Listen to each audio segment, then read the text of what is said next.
I have to say, I'm loving the new characters in Ascendance of a Bookworm. I was kind of indifferent to the retainers last week. I wasn't happy or mad that they were a part of the show, but, they were obviously a little hostile or very neutral towards our girl Mine, so it's not easy to say, oh, I'm super happy you're a part of the cast, but I saw the potential because you want to have some obstacles to make her journey, actually painful. If we're saying, hey, she no longer has to worry about dying because she'll have the requirements met to, like, suck out the excess mana, you gotta do something else to give her some hardship so there still feels like there's a threat and escalation. We have the possibility of kidnapping, her just mindlessly walking down the street in her blue robes, that puts a target on her head. That's probably going to happen at some point. You have the church and just everyone in this building just looking down and frowning upon her, and the only reason she gets to really stay there is because of her money. That's honestly what it is.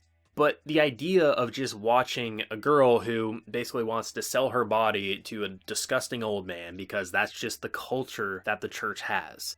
You have a boy who is very arrogant, very angry, but honestly, he's probably just a very depressed kid who, the way he looks at it, his master didn't feed him lunchtime. She doesn't understand that, if she doesn't feed him, where is he going to eat? They are literally her responsibility. And you can understand why there's definitely some resentment there, especially if you've been treated like shit because you've been a gray robe your entire life, and you look at this person as like, you should be where I am. Why should I have to take orders from you? Why can't I get so lucky? But then you have Fran, who, right now, is my favorite new addition to the cast of characters. Fran, I thought, was just someone who was just like, he was the neutral one, like he was the easiest to not absolutely hate, but I still felt as if maybe he was just being a little too hot-headed, like he was getting ahead of himself. But the idea that he really just didn't know why he was being assigned to mine until basically that conversation when they were signing the deal for money and things like that, it totally makes sense, and it understandably so would make you feel betrayed, especially if you devoted your life to someone and you really respect them and you feel like you're getting tossed aside to the lowest of the low, someone who's not royalty, someone who literally bought and sold her mana away to get to a position that probably people like himself could only dream of, and he thinks like blue robes are really important and special, and a random commoner got one. It's understandable, but by the time the episode wraps up, you have a smile feeling like, okay, this character and their relationship, they could actually really start performing better, and hopefully in return, Fran will be able to give her a couple of pointers on how to get on the other's good side, and that makes me really happy. I'm glad that they're not just relying on what came before to keep Bookworm exciting in the long term, but rather spicing it up, new conflicts, new threats, new characters, and new obstacles to overcome with the potential of a kidnapping. I think just watching this episode, I enjoyed it even more than last week. Last week was a great return to form,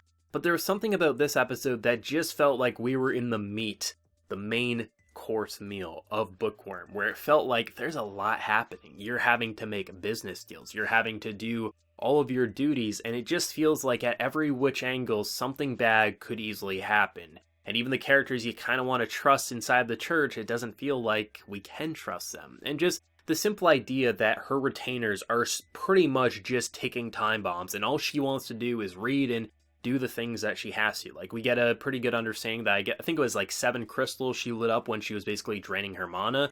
I'm not sure if that's good or bad. We'll obviously know over time, because even if the church doesn't say it to her face, we'll know behind closed doors whether they think she's an incredibly valuable asset or not. But still, it's nice to see that we have those magical mechanics. We had Rainbow Eyes Mine briefly in this episode, which, I mean, it probably definitely is gonna bite her in the ass in the long term, because we got a hungry boy who just wanted to eat and now is starving as he fears his new master, who he thinks should just be where he is. So there's a lot of possibility for emotional turmoil, but I'm glad that they ended on a positive note. And that was an intense interrogation. We had some chibi fun, sure.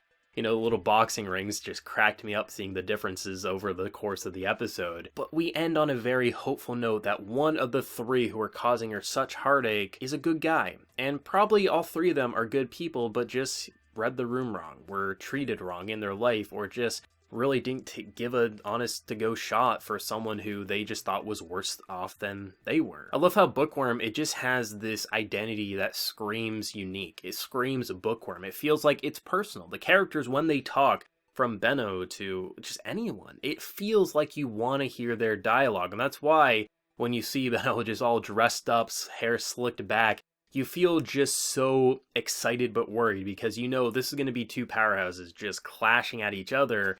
And there was some hard-hitting questions. I mean, at one point they bring up the idea that basically rumor on the street is that she's basically being groomed to be a lover. And it's sad, but I mean, as the priest says, in this time period, it's pretty common. But I like how they shut it down without, like, making us throw up in our mouth, but just being like, that's ridiculous. That's common where you are.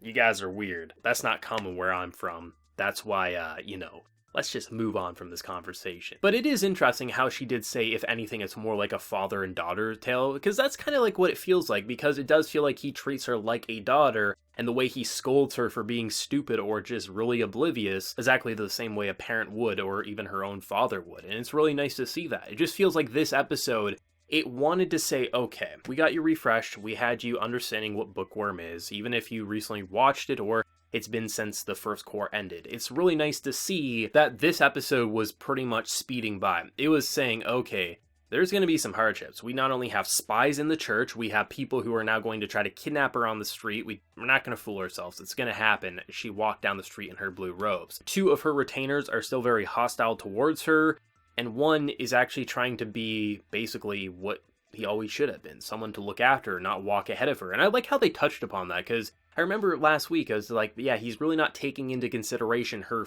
well-being when he should be, but he's never had to deal with someone who's as sickly as her. And I mean, when you have the priest basically just like saying, hey, you should be ashamed, you should get up, he really didn't take into consideration how sickly she is. But I like how his face after realizing what he said he shouldn't have said, it was almost like a sense of guilt and if I get it and my bad. But he would never apologize, because the way you speak to people in this church, it matters very, very strongly. So it's nice to see that you kind of feel like there's hope. There's a slight hope for Mine's future. She's not dying right now. Yeah, she's gonna get kidnapped probably. It's not gonna be good. A lot of the people in the church are very bad, but hey, there's a couple of people on her side right now, and hopefully just based on the contracts that have been formed, that will keep her good in the long term. Characters like Lutz will be able to protect her, come and save her, things like that. There is a lot of potential, even though it feels like we are getting into some dark shit, but I love that. Bookworm is a charming show, but it can be very mature, and despite our character being this sickly, frail girl,